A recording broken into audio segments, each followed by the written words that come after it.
देखिए, केंद्र की मोदी सरकार ने लोकसभा और राज्यसभा में वक्फ बिल को पास करवाया और राष्ट्रपति महोदया के हस्ताक्षर के बाद यह कानून बना। तब से बिहार सहित पूरे देश में जमकर वक्फ बिल या वक्फ कानून का विरोध हो रहा था। नमस्कार, आप देख रहे हैं हेडलाइंस बिहार और मैं हूं रोशन झा। बिहार का सीमांचल क्षेत्र हो या बिहार की राजधानी पटना, वक्फ कानून लागू होने के बाद जगह जगह जमकर धरना प्रदर्शन किया गया।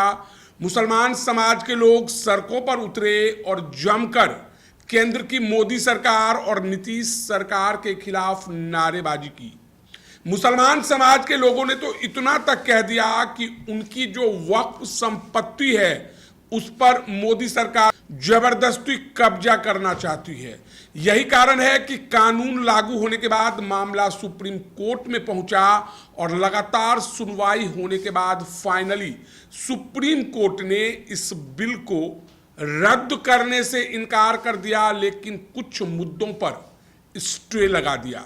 जी हां, मुसलमान समाज के लोगों ने जिन जिन बातों पर आपत्तियां दर्ज की थी, सभी मुद्दों पर स्टे नहीं लगाया गया, लेकिन कुछ मुद्दों पर सुप्रीम कोर्ट ने तत्कालिक स्टे लगा दिया। आगे इसकी सुनवाई होगी और फाइनली जो भी सुनवाई के बाद फैसला आएगा उसके बाद आदेश जारी होगा। तो अभी जो स्टे लगा है उसके अनुसार नए कानून में प्रावधान था कि जो कोई आदमी जमीन को वक्फ करेगा या जमीन दान देगा उसे कम से कम 5 साल तक इस्लाम धर्म का पालन करना होगा।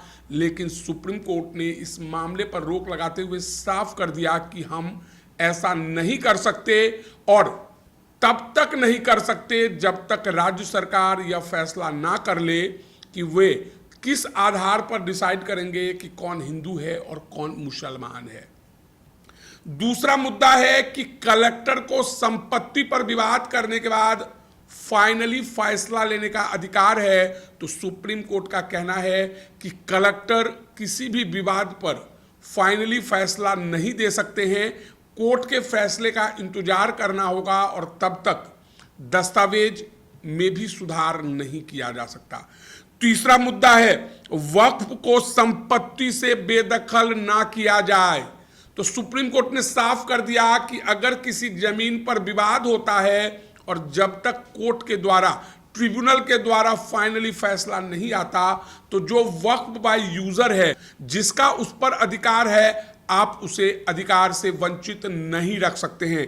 तो चौथा मामला है कि बोर्ड में गैर मुस्लिमों की संख्या सीमित होगी। याद होगा कि वक्फ बिल पर चर्चा के दौरान बार बार जो लोग वक्फ बिल का विरोध कर रहे थे उनका कहना था क्या हिंदू समाज के किसी मंदिरों में मुसलमान समाज के लोगों को बोर्ड में स्थान दिया जा सकता है।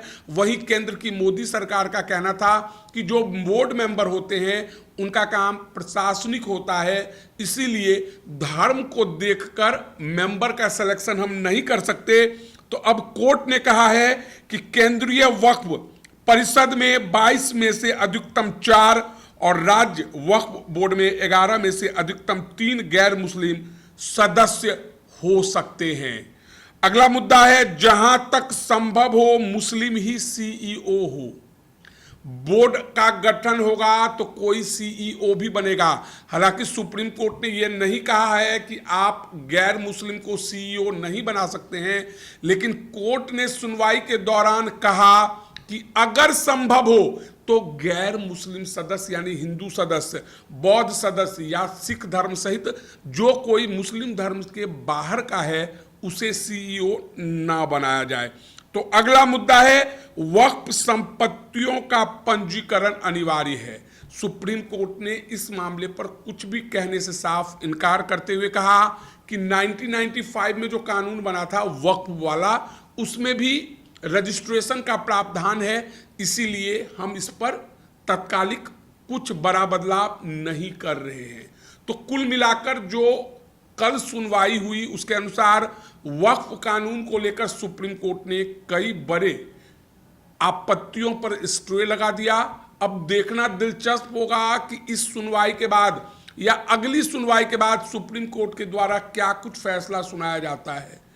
अभी जो फैसले सुनाए गए हैं या जो स्टे लगा है वो आंशिक स्टे है, यानी तत्काल रूप से जो कानून लागू हो रहा है उन पर इन नियमों का उल्लंघन नहीं किया जा सकता, चाहे मजिस्ट्रेट का पावर हो, चाहे 5 साल वाला जो वो नियम है कि जमीन दान करने वाला 5 साल कम से कम इस्लाम धर्म का पालन करना चाहिए। तो अब देखना दिलचस्प होगा कि बिहार चुनाव से पहले सुप्रीम कोर्ट के द्वारा फाइनली क्या फैसला आता है और इस फैसले का असर बिहार विधानसभा चुनाव पर कितना कुछ देखने को मिलता है, क्योंकि जब से यह कानून बना है तब से बिहार की राजनीति गरमाई हुई है और मुसलमान समाज के लोगों ने जदयू के खिलाफ मोर्चा खोल दिया है और लोग कहने के लिए तो इतना तक कहते हैं कि इस बार सिर्फ और सिर्फ आरजेडी को मुसलमान समाज के लिए वोट करेंगे। तो बहरहाल इस वीडियो में इतना ही। अगर आप हमारा ये वीडियो यूट्यूब पर देख रहे हैं तो सब्सक्राइब कर लें, फेसबुक पर देख रहे हैं तो हमारे पेज को लाइक कर दें। धन्यवाद।